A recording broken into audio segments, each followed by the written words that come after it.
Good morning, children. In the previous class, you learned about the how the nutrients are going to be supplied to the plants because of water, what we are going to provide to the plant. So that water will make the dissolving of nutrients and they will be taken up by the plant.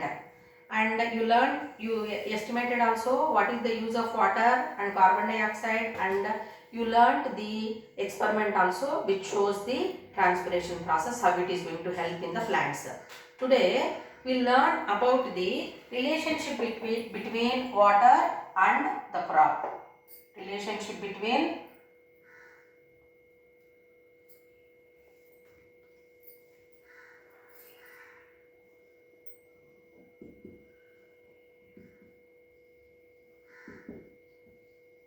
water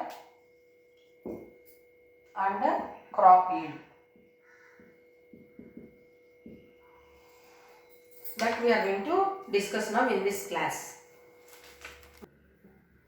So please observe this graph. On x-axis you are observing the months January to December. Y-axis we are observing how much water it is getting evaporated. So if you see here some questions, find out from the graph the months in which the plant most water evaporates from the plant. You know that May. Why it is there? Because it is a summer hot season. Are these the same months in the monsoon season? Never, because monsoon means rains will be there. If heavy rains are there, there is no need of much water supply to the plant. Is it right, children? So then availability of water, more and more water, it is affecting. Less availability of water also will affect the yield of the plant. So that water supply to the plants is very crucial for good yield of the crop. You know that more water is getting evaporated in the month of May, June, and in the rainy season the water is not getting evaporated much because more water vapor is present in the. So that transporting of water from the roots to the different parts of the plants is going to happen in the plants. How it is happening means through the roots. Okay, so that closing and opening of stomata also will help in transporting water or taking up water from the soil to the different parts of the plant. So here stomata, when it is opening, what will happen? More and more water is getting evaporated. Is it clear to children? So that we call it as transpiration. Excess water, if it is removed from the stomata of leaves, it is called transpiration. So more water is getting evaporated. So what will happen if water, whichever is taken, if it is evaporated? So again it is problem only. Whereas in what is that rainy season, stomata are getting closed. So in summer season in some plants, desert plants, stomata are closed, so that water evaporation is going to become zero. Is it clear to children? So if the stomata are closed, what about the exchange of gases? Then there will be problem. So that results in the impact on the yield of the crop. Is it clear to children? So here how that water is going to be taken up and the nutrients what they are supplied in the form of that fertilizers, how they are going to be taken up by the plants, that you have learned in the previous lesson, plasma membrane transporting materials through the cell membrane. So through the cell membrane, the nutrients which are getting dissolved in the water from the roots, they are going to be taken up, then stem, then to the leaves.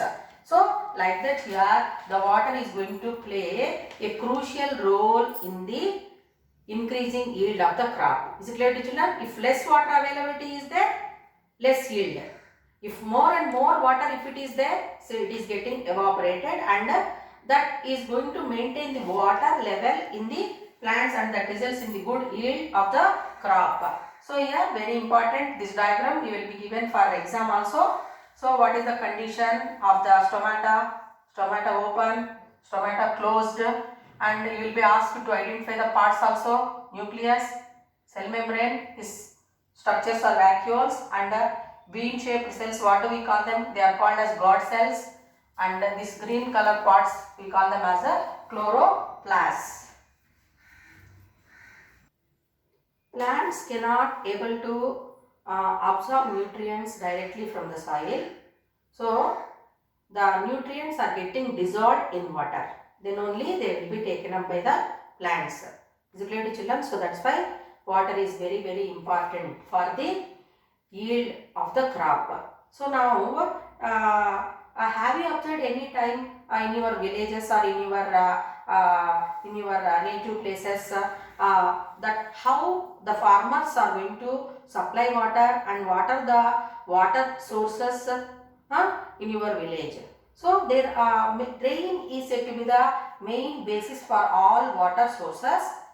Apart from that, that rainwater, whatever it is reaching the earth during rainy season, it is harvested and stored in different water bodies. We know that rivers, ponds, lakes,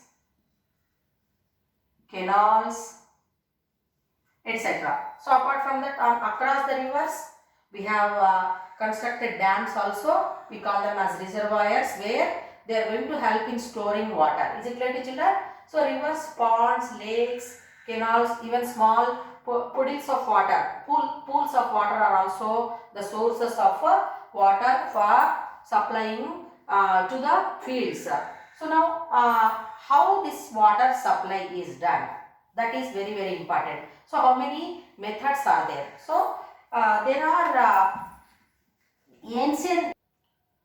So how water is supplied to the fields means ancient methods are there, and modern methods of water supply are also there. Is it clear to children? In ancient methods, Etam, okay, then Gouda. So all these are used to supply water, whereas modern methods of water supply, modern methods of water supply.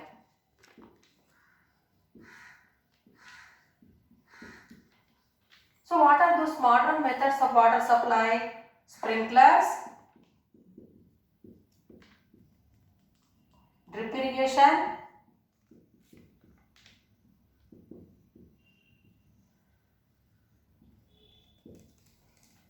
so different methods are there children. Furrow irrigation,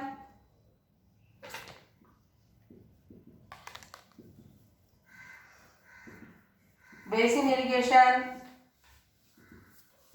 So this furrow irrigation and basin irrigation, what is happening means, so these are old methods of water supply to the fields, and in these two methods, water as it is just seen on the surface of the soil, some water is getting wasted and more water is getting evaporated. So some loss of the water will be there in furrow irrigation and basin irrigation. For some crops these are efficient methods, whereas sprinklers and drip irrigation methods of water supply are coming under modern methods of water supply. So sprinkler system you might have seen in parks, or if you go to any national parks like zoological park, if you see, so through nozzle the water is just supplied to the field, so that what is happening means the surface of the crop, on the leaves, the water is going to be sprayed, that results in the maintaining of temperature of the plants. Is it clear to you? And minimize the water loss. So that one we call it as sprinkler method.